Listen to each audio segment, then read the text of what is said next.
93rd minute. Croatia are one kick away from a World Cup quarterfinal. The header goes in. The stadium erupts. And then a red line appears on the screen. And the goal is gone because of a touch you can't even see happen. That's number one on this list. And we'll come back to exactly why. Because it's the perfect example of the most argued about law in football. Today, we're counting down the 10 most controversial offside decisions in football history, from a World Cup mistake in 1970 that no one could review, all the way to a 2026 call decided by a sensor stitched inside the ball. Some of these changed who went through to the next round. One of them ended a referee's career. Let's count them down. Start in 1970. The Soviet Union led this quarterfinal twice, and twice Belgium equalized from positions that, by most accounts, were offside. No replays for the referee to check, no linesman camera angle, nothing. Just one man's eyes from 30 yards away, live, in real time. The USSR were knocked out, and to this day it's held up as one of the clearest examples of why football eventually had to find a better way to check these calls. 40 years later, and technology still couldn't save it. 2010 World Cup, Argentina against Mexico. Carlos Tevez heads home from a position that isn't close. It's obvious, even on the stadium's own big screen, which replayed the offside for everyone in the ground to see before the restart. The goal stood. Mexico's manager was furious, and this exact moment became one of FIFA's strongest arguments for finally trialing video review. Fast forward to the first season of Premier League VAR, and the problem flips completely. Now the calls are too precise. One weekend in November 2019, 5 separate goals across the league get chalked off for offside margins measured in centimeters. Sheffield United lose one against Tottenham this way. It gets so bad that IFAB, the people who actually write football's laws, have to step in and say publicly that VAR should only overturn clear and obvious mistakes, not go hunting for a toenail. This is the goal that gave the whole controversy its nickname.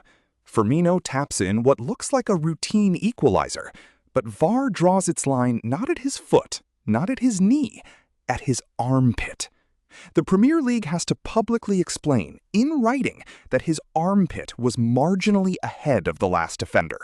The phrase armpit offside is born, and it never really goes away. A few months later, it gets even more extreme. A Manchester City goal is ruled out because Raheem Sterling, in the build-up, is judged offside by 2.4 centimeters, less than the width of your thumb.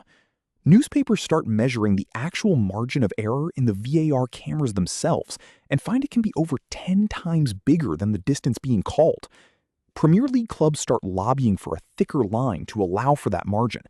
IFAB says no, the law is the law, right down to the millimeter. If armpits weren't strange enough, try this one. Leeds forward Patrick Bamford scores a clever near-post flick, but the goal is disallowed because his own pointing arm, the one signaling where he wants the ball, is ruled offside. Not his boot, not the part of his body that touches the ball, his pointing finger. Bamford's response afterward is blunt. He says calls like this are ruining the game. It's one of the moments that finally pushes the Premier League to introduce thicker on-screen lines the following season. By 2023, the controversy stops being about millimeters and becomes about people simply forgetting to do their job. Arsenal are chasing the title when Brentford equalize through Ivan Toney, in the build-up to which Christian Norgard is standing offside. VAR checks the incident for over 3 minutes and never actually draws the offside lines. The goal stands. PGMOL, the body running English referees, publicly admits it as a significant error in the VAR process. Arsenal drop crucial points in the title race, and within days, the VAR official at the center of it leaves his role entirely. This is the one that finally forces a full public apology. Luis Diaz puts the ball in the net for Liverpool at Tottenham. Replays later confirm, beyond any doubt, that he's onside. But a miscommunication between the on-field team and the video team means the goal is disallowed anyway, and by the time anyone realizes the mistake, it's too late to fix it inside the match. Liverpool go on to lose. the head of English refereeing personally apologizes to the club. It becomes the single most cited example of VAR failing at the exact job it was built to do. Jump to this year's World Cup. 3rd minute of stoppage time, Iran are about to snatch a stoppage time equalizer that sends them through. Khalilzadeh pokes the ball home in a goalmouth scramble. Full celebration, the whole stadium screaming. Then semi-automated offside technology rules it out. By a toe, not a foot, a toe. Iran are eliminated on that call. Whether or not you trust the censor, it's hard to watch that celebration and not feel for the players it happened to. And now, back to where we started. Croatia, 93rd minute, trailing by 1, a deflected cross falls and he bundles it home. Real deserved celebration. Except connected ball technology, the sensor built into the match ball itself, detects the faintest possible touch from a Croatian teammate just before it, putting him offside by a margin no human eye could ever spot live. Croatia are out of the World Cup.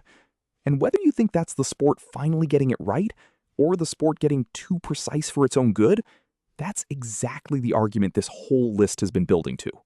Here's the myth this whole countdown exposes. A lot of fans assume that better technology means less controversy. Semi-automated offside, connected balls, precision lines, surely that ends the arguments? It hasn't. Under Law 11, offside has never been about who's faster or who looks onside. It's about the exact millimeter of a body part when the ball is played. No exceptions for how the human eye perceives speed or space. What's changed isn't the rule. It's our ability to see just how close these plays actually are, in real time, on giant screens, over and over. The technology didn't remove the controversy. It just moved it from the referee's eyes to a sensor's readout. 3 questions before we go. Answer in the comments. Which nickname came from a goal being ruled out because of a player's shoulder height, not his foot? What technology, built directly into the match ball, decided a World Cup knockout goal in 2026? Which VAR official left his role after forgetting to check an offside that cost a Premier League title challenger points? If today made you want the actual rulebook explained properly, no drama, just the law itself. Go watch our Offside rule breakdown, video 1 in this series, linked right there. And if you want to go deeper on how VAR actually works behind the scenes, our VAR episode is linked right there too. Which one of these 10 did you think was the worst call? Drop your pick in the comments. I read every one. See you in the next video.